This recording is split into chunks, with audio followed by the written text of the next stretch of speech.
Good morning. Welcome to Common Sense with Tom Schmitz.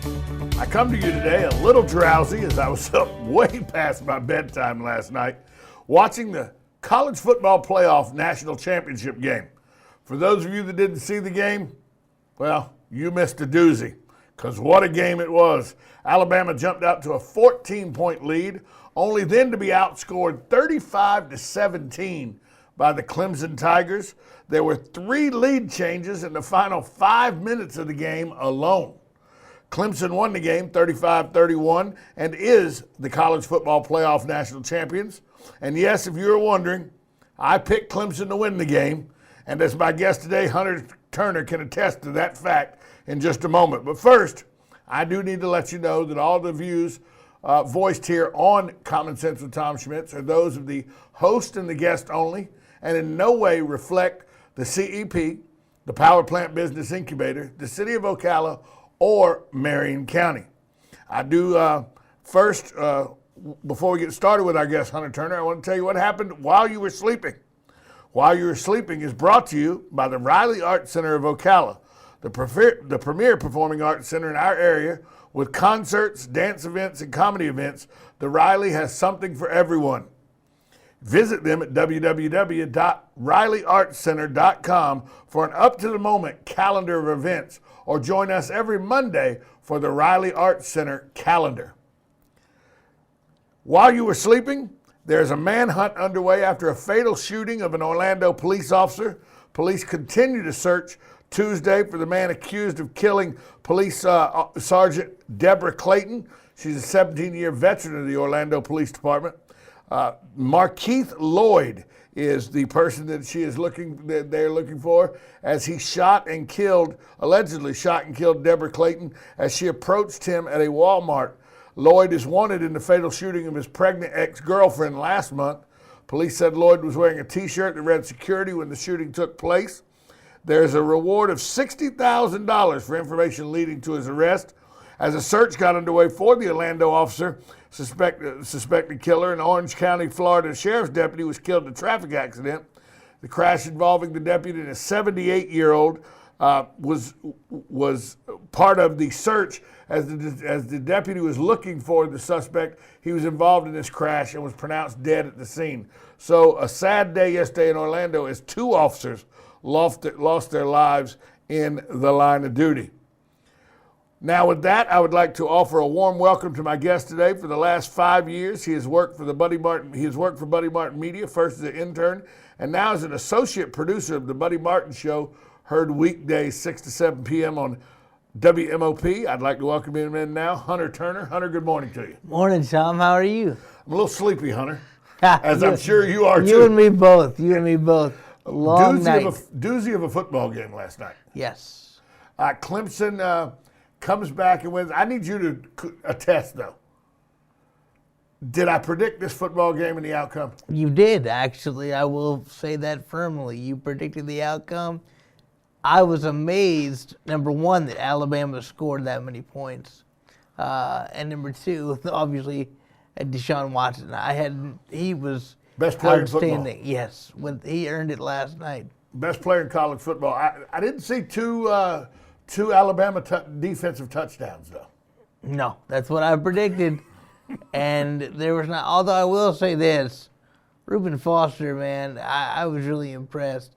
They have some, great players, but the fact that Clemson overcame 2 turnovers, that was the first team all season to overcome turnovers against Alabama and win a game like that. And they drove down when they had to and scored a touchdown. Now, I will say the pick, or as they say, the rub, it worked great, but, twice. They could have called it twice.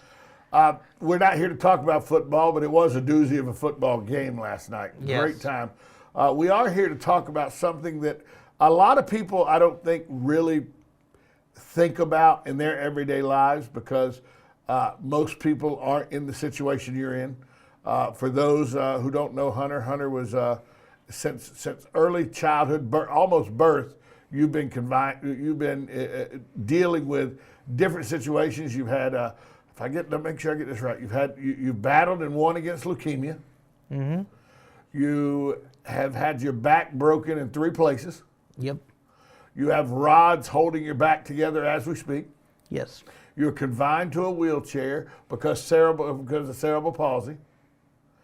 And yet, I remember one time we had a conversation about 4.5 years ago, and I was having a moment where you and I have worked together quite a while.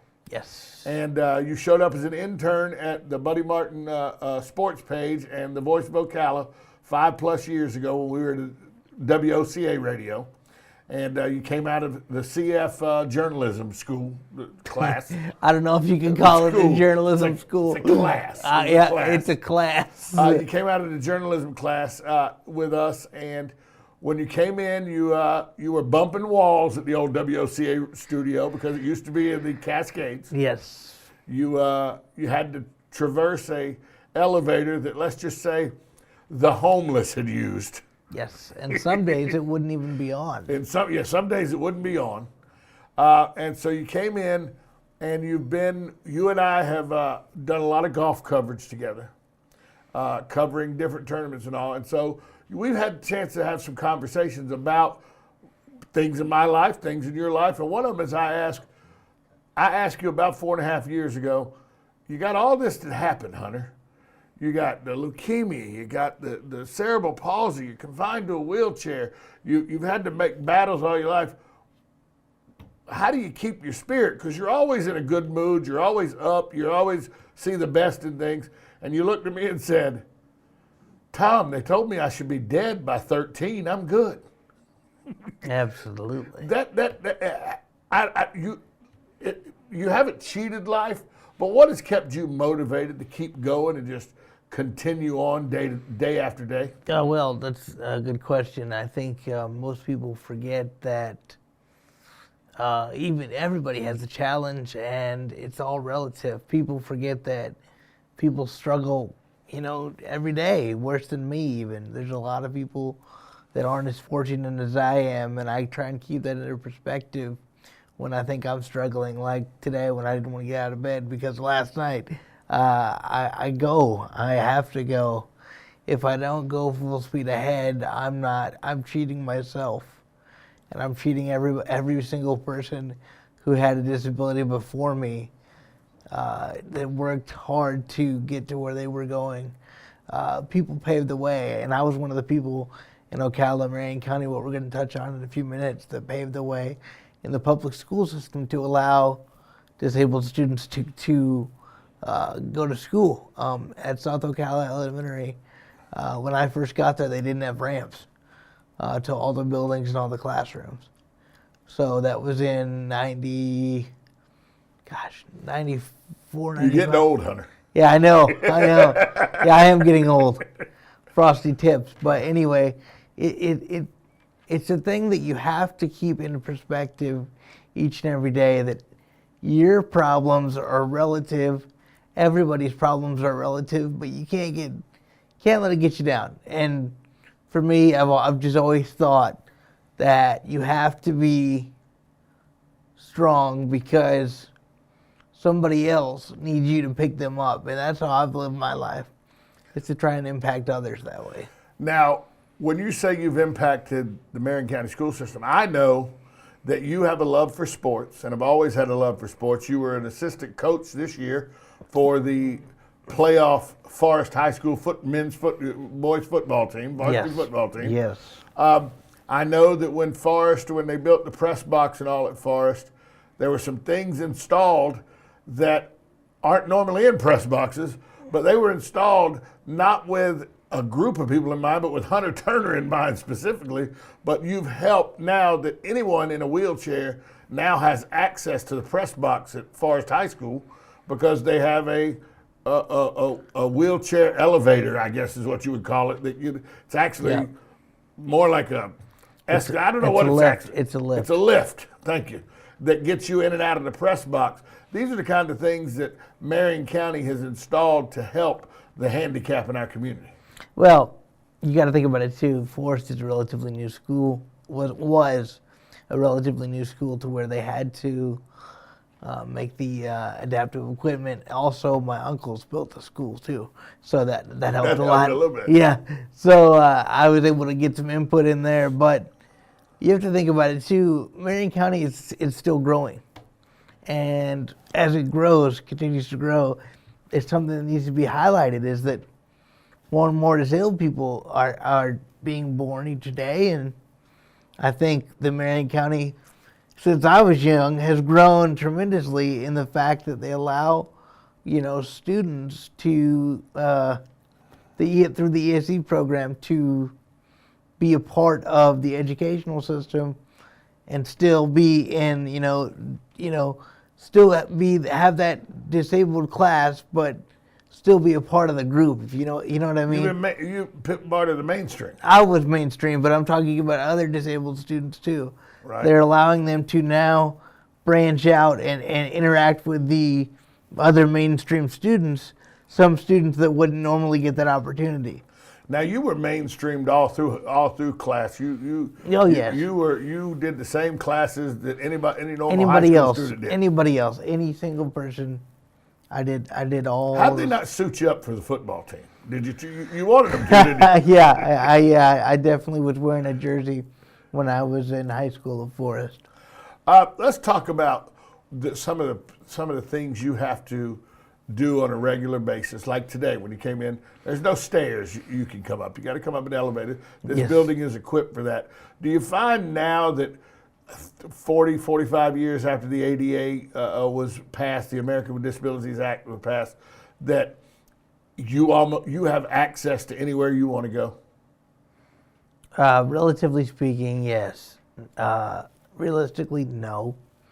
We have a long way to go. It's something that's going to take a lot of introspection from the state, local, and national leaders, to especially Congress and things, to continue to grow the ADA. People forget that we want equal rights to have jobs. It's not just about accessibility. It's about jobs, and it's about, growing in order to have a job. And you know this because we deal with each other every day, that one of the problems is if I want to get a job, I lose my Medicaid. I can say I have Medicaid and Social Security benefits because I'm disabled. That provides me with the opportunity, because obviously I get sick a lot. And if I had regular insurance, I'd be millions of dollars in debt. Certainly. So Medicaid is very important. So if I lose that, then I have to go on regular insurance. So it requires me to get a job where I make, $100,000 a year, and that just doesn't happen right away. So they need to adapt the program and make it available so people like me can go get a job and still keep our insurance if they want us to not be habitually on Social Security. And it's something that needs to be reformed, because nobody thought somebody like me would want to go out and get a job. I mean, yes, am I permanently disabled? According to the government, absolutely. But does it mean that I don't want to go get a job? No. So. And you are quite capable. You're a very accomplished reporter. We've sent you out over the last 5 years. You've matured, 5+ years. You've matured into. I've watched you mature from a kid who was excited about sports to a grown man who now understands the inner workings of what it takes to be a part of sports. With your reporting, I remember when you before were starstruck and, hey man, thanks for talking to me, now to doing interviews with the world #1 golfer and asking questions that you have to ask, not just starstruck questions, but questions you have to ask. And that affords you the ability to maybe one day go get a job that could get you off of Social Security or Medicaid. But what you're saying is they're not going to offer you $100,000 right away, $150,000 right away, and that could cause you some problems with your health care and your health benefits. Yes, it's one of the things that people that I've worked with in the past we've all fought for. I'm 25 now, and that's older, relatively speaking, than most people that are 22, getting out of college, starting their jobs and careers. Well, obviously part of the reason is health. It took me this long. I lost my left kidney. You know about all this. I've been through a lot, but I'm still fighting, and I still want that job. I still want the ability to do it. And that requires the state and local government too to get involved and say, hey, let's put a program together where people can, make money. People forget that, for example, I roll around, as you know, and I do the radio interviews. People forget that it's a challenge for me, but they also forget that it's their obligation too to allow people like me to go out and get a job. Some of us don't. The main thing is they offer jobs at like Goodwill and things like that, and that's all well and good, but you can't lump us all together. There's other, there's so many ends of the spectrum. I get it, but it's like you can't lump the entire community into one spot. And nothing against the ability for people to go with special needs to work at places like Publix, McDonald's, doing the kind of jobs that they do. That's great that those jobs are afforded. Hunter can do a little more than just sweep up outside of McDonald's or something. Yeah, well, number one, if I'm sweeping something, we've issues. gone a long way. But there's other people like me in the state of Florida. There's a disability conference every year called the Youth Leadership Forum that I attended in high school. It's all people like me that people forget about. We've been forgotten, or nobody understands that we need these opportunities. So we're still fighting. And I remember the same group from high school that went together my junior year to this forum. They now work in Tallahassee, a bunch of them now lobbying the state government to allow us to have equal rights. And when we say equal rights, it means equal rights to employment. When it says equal opportunity employer at the bottom of each application? That doesn't apply to you, does it? Not always. No. And you start to learn the hard way as an adult that it doesn't. If your parents say, oh, you can do anything you want in life, well, then you realize one day it's going to take a lot more than you think to do anything you want in life. Let me ask you, as a kid, the world is rosy and everybody's, taking time out to speak with you. We see at golf tournaments all the time, kids with disabilities will be next to the rope and the golfers will stop and pay special attention. But once you become an adult, the country and society kind of look at you as an adult, and if you've made it to an adult and you're high functioning, then it's almost like the cuteness wears off, if you will, and the harsh reality of life sets in. And that's what you're talking about, is you want situations to change where as an adult, the harshness of life is not so detrimental to the special needs person. Yes, well, not only that, it's people look at you and say, well, you've made it this far. Congratulations. It's like I should get an award for making it to 25. I don't want an award. I want to work. It's part of our fundamental ideals as an American society in which the system is built to where you're habitually on Social Security. It wasn't built for someone like me. It was built because they say, oh, you're permanently disabled, have fun, basically. Not have fun, but basically, you've made it. So once you're an adult, they consider you, it's like, oh, you made it this far. Good for you. I don't want to just make it. I want to earn it. Wow. That's powerful stuff right there, Hunter. Let me ask you this. Pet peeves. One of them, it was my mother's pet peeve. The last 8 years of her life, she was confined to a wheelchair to where her muscles had given out and everything. And one of her biggest pet peeves, and this was 20 years ago, was people's just utter disdain and the way they ignored her as a person with a disability. Does that happen to you a lot, where people just don't even recognize you're there, or just the rudeness? Does that happen at all? No, and I'll tell you why. I have, as you know, an outgoing personality, and I try and, go up to everybody, and once they see that, they're more apt to really help if they can, usually. There'll be some people, of course, obviously, but not very many because people nowadays are used to seeing disabled people. And in the 90s, yes, When I was it a was kid, different. Yes. when I was a kid in the 70s, you would get admonished by your parents, don't stare. Don't look over there and stare. Still, yes, You know, children. But I mean, you would tell adults would be like, you would see, like we had this woman, Miss Ethel, that would come to the Catholic church where I went to church, and she was in a wheelchair. She suffered from cerebral palsy. She's like 45, 46 years old. She was the kind. She suffered from cerebral palsy where she had the crutches she could walk with.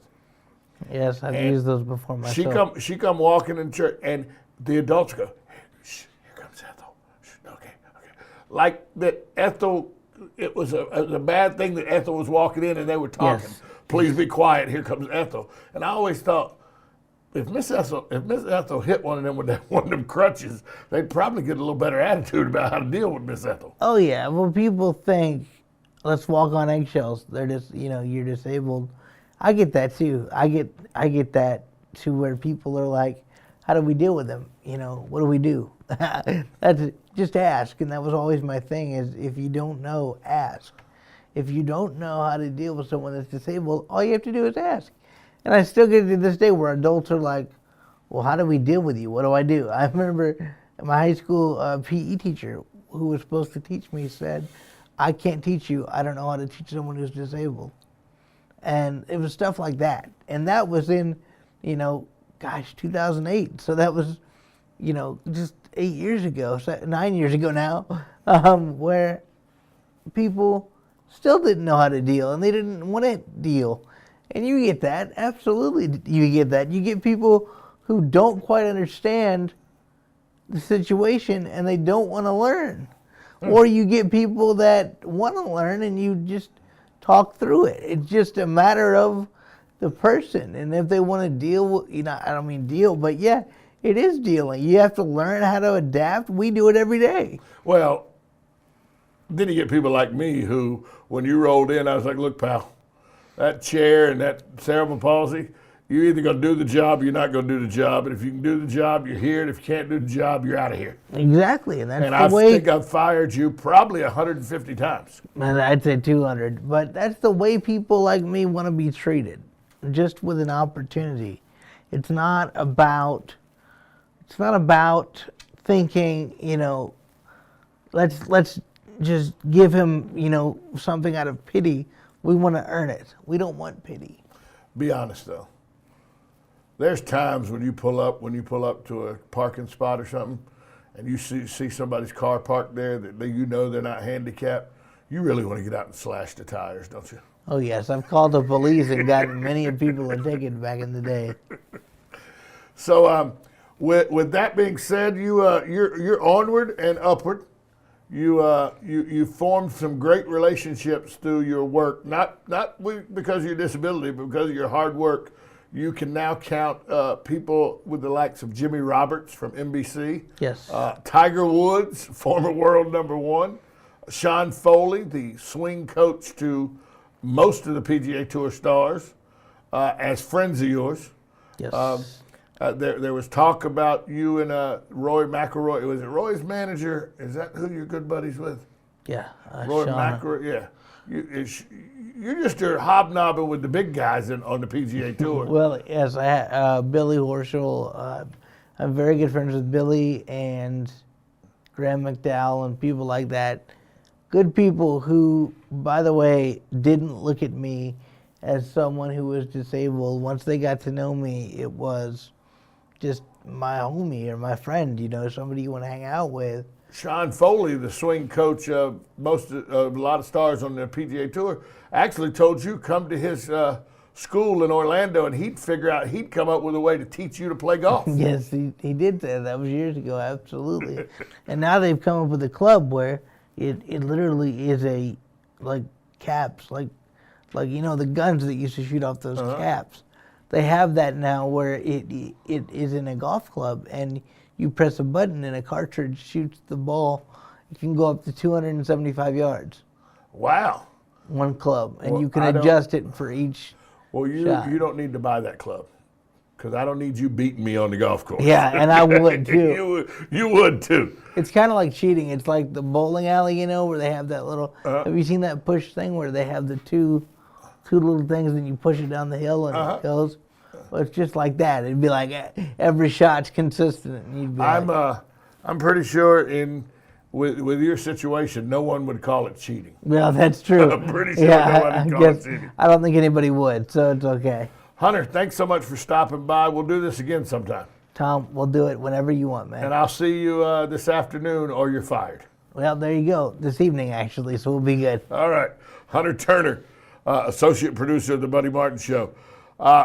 With that, I want to bring up This Day in History. This Day in History is brought to you by KT Entertainment. If you have a wedding reception, a birthday party, or any type of private gathering that you need musical entertainment at, KT Entertainment is your choice. Call them at 352-512-2611, or you can find them on the web at ktforfun.com. That's kt4fun.com. On This Day in History, propagandist Thomas Paine anonymously published Common Sense, a scathing attack of King George III's reign over the colonies and a call for complete independence.